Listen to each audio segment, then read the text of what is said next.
ज्या विद्यार्थ्यांनी इयत्ता 10वीची परीक्षा दिलेली आहे त्यांच्यासाठी हा व्हिडिओ महत्त्वाचा आहे. त्यांच्या पालकांसाठी सुद्धा हा व्हिडिओ महत्त्वाचा आहे, त्यामुळे व्हिडिओ शेवटपर्यंत पहा.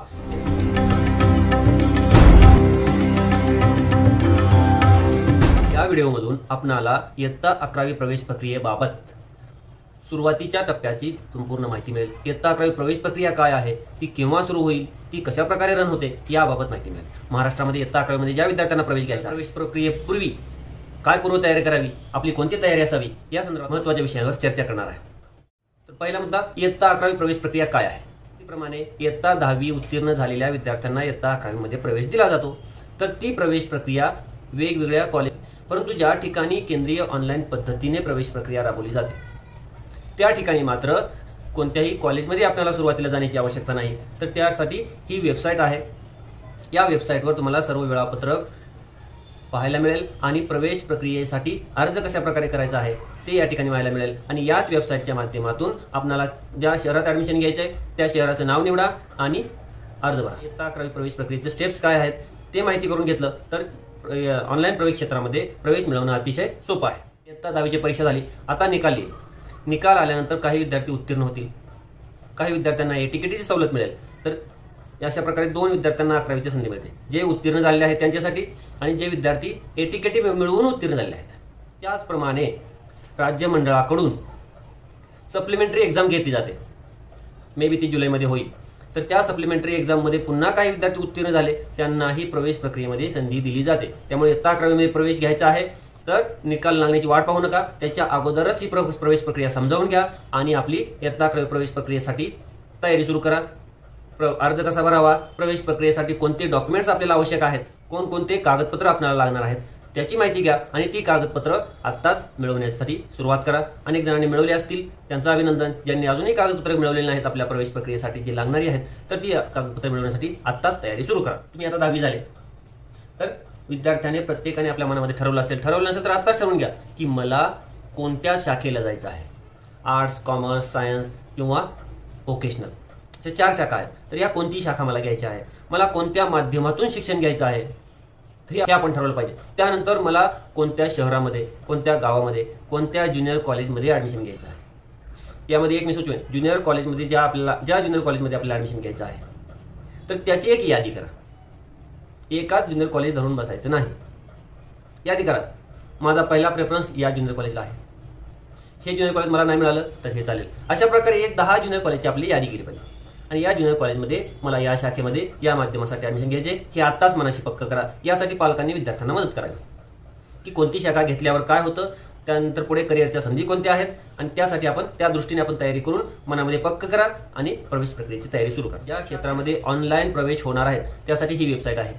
या वेबसाईटमध्ये गेल्यानंतर आपल्याला ज्या ज्या क्षेत्रामध्ये ऑनलाईन प्रवेश केली जाणार आहेत त्या क्षेत्रांची नावं दिसतील. आपण आपल्याला हवं ते क्षेत्र निवडायचं.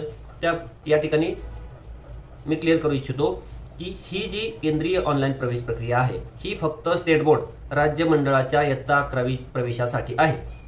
जे इतर मंडळ आहेत CBSE, ICSE, IB, IGCSE whatever, त्या ज्युनियर कॉलेजमध्ये अशी ज्युनियर कॉलेज ऑनलाईन एरियामध्ये असली तरी सुद्धा अदर बोर्डचे ऍडमिशन, इयत्ता 11वीचे ऍडमिशन या सिस्टमद्वारे केले जात नाहीत. तर ज्या विद्यार्थ्यांना इयत्ता 11वी स्टेट बोर्डला ऍडमिशन घ्यायचं आहे त्यांच्यासाठी या स्टेप समजून घेणं महत्त्वाचं आहे. अनेक विद्यार्थी ग्रामीण भागातून सुद्धा या ऑनलाईन एरियामध्ये प्रवेश घेऊ इच्छितात. तर हा व्हिडिओ सर्वांनी पाहिला पाहिजे, आपल्या मित्रांनाही शेअर करा की जेणेकरून या व्हिडिओमधून दिलेली माहिती, इयत्ता 11वी प्रवेश प्रक्रियेबाबत दिलेली माहिती सर्वांना मिळेल. क्षेत्र निवडल्यानंतर आपल्याला जे प्रवेश प्रक्रियेसाठी सुरुवातीला अर्ज करायचा आहे त्याचे ज्या स्टेप्स आहेत ते आपल्याला समजावून घेऊ. पहिली स्टेप आहे स्टुडंट रजिस्ट्रेशन. स्टुडंट रजिस्ट्रेशन म्हणजे विद्यार्थी नोंदणी. या स्टेपमध्ये काय करायचे, विद्यार्थ्याने आपला सीट नंबर देऊन त्या ठिकाणी आपलं रजिस्ट्रेशन करायचे आणि स्टुडंट लॉगिन ID आणि पासवर्ड मिळवायचा आहे. एवढंच काम आहे. पहा, अर्ज भरण्याच्या 3 स्टेप्स आहेत. पहिली स्टेप आहे स्टुडंट रजिस्ट्रेशन. आपलं लॉगिन ID आणि पासवर्ड जनरेट करून घ्यायचं, बस एवढंच. लॉगिन ID पासवर्ड जनरेट झाला की नंतर तुम्ही ते लॉगिन ID पासवर्ड वापरून कधीही लॉगिन करा आणि अर्जाचे पुढचे स्टेप्स भरू शकता. आता दुसऱ्या स्टेपमध्ये आपल्याला ऍप्लिकेशन फॉर्म पार्ट 1 भरायचा आहे. ही सर्व बेसिक माहिती आपल्याला पार्ट 1 मध्ये भरायची आहे. त्यानंतर काही डॉक्युमेंट्स सुद्धा आपल्याला पार्ट 1 मध्ये अपलोड करायचे आहेत. पार्ट 1 मध्ये आणखी एक गोष्ट आहे, त्यामध्ये ऍडमिशन प्रोसेसिंग फी आपल्याला ऑनलाईन भरायची. पहिली स्टेप स्टुडंट रजिस्ट्रेशन केल्याशिवाय पार्ट 1 भरता येत नाही. पार्ट 1 भरून लॉक केल्याशिवाय पार्ट 2 भरता येणार नाही. आता पार्ट 2 मध्ये काय आहे ते मी सांगणार आहे. तत्पूर्वी पार्ट 1 कसा भरावा हे याबद्दल स्वतंत्र वेगळा वीडियो आपल्याला मिळणार आहे। अगले वीडियो हिंदी में भी आपको मिलने वाले हैं। आता पार्ट सेकंड मध्ये काय आहे?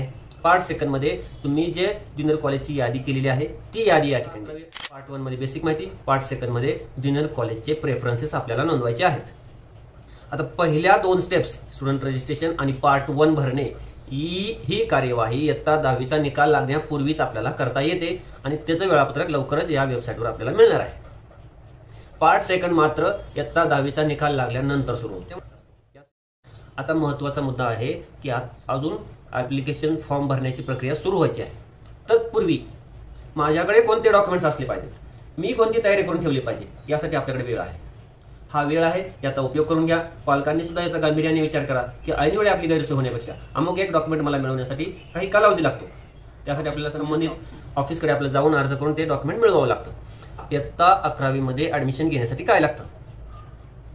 2 गोष्टी बेसिक आहेत। एक म्हणजे इयत्ता 10वीचे मार्कशीट, ते निकाल झाल्यानंतर मिळेल। दुसरा आहे इयत्ता 10वी उत्तीर्ण झाल्याचा शाळा सोडल्याचा दाखला, लिव्हिंग सर्टिफिकेट LC, हे सुद्धा कधी मिळेल? 10वीचा निकाल झाल्यानंतर। या 2 गोष्टी प्रत्येकाला मिळणार आहेत। आता असेही प्रॉब्लेम पाहायला मिळालेले आहेत की इयत्ता 10वीचे LC त्यांना खूप उशिरा मिळतात। व्हॉट काही प्रॉब्लेम असतील तर ते प्रॉब्लेम आता सॉल्व्ह करण्याचा प्रयत्न करा की जेणेकरून आपला 10वीचा निकाल लागला की आपल्याला LC लगेच मिळेल।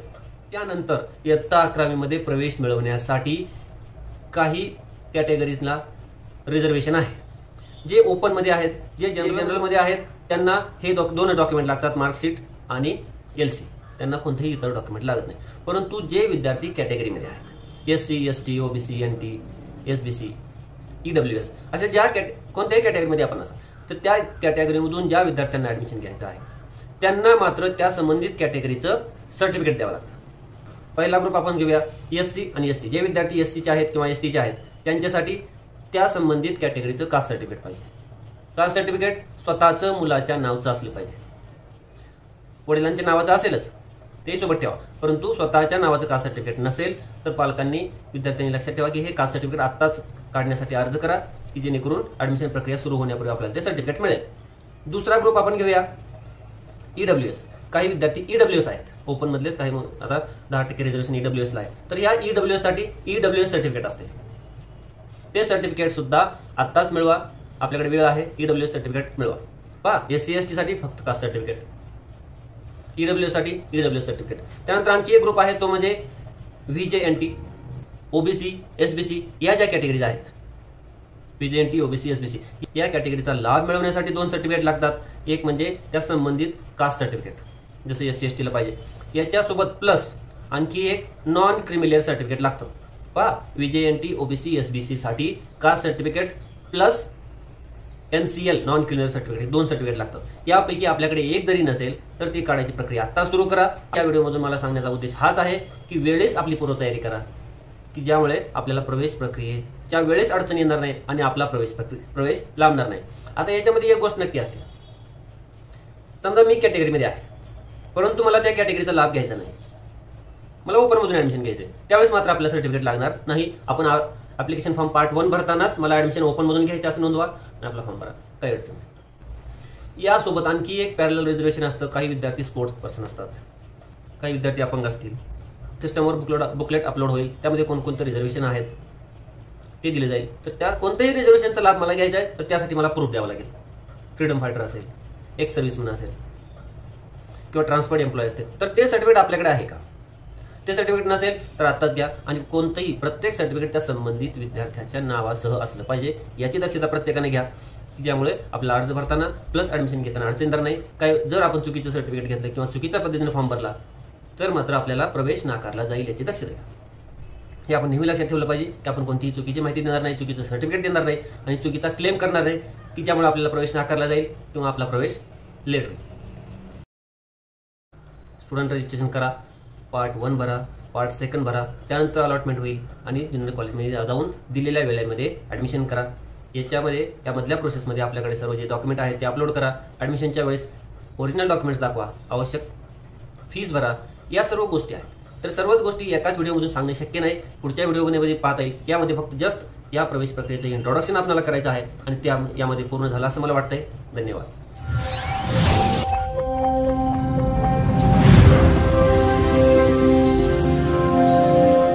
इन 5 शहरों में 11th का एडमिशन इस पोर्टल के जरिए सेंट्रलाइज एडमिशन प्रोसेस के थ्रू किया जाएगा।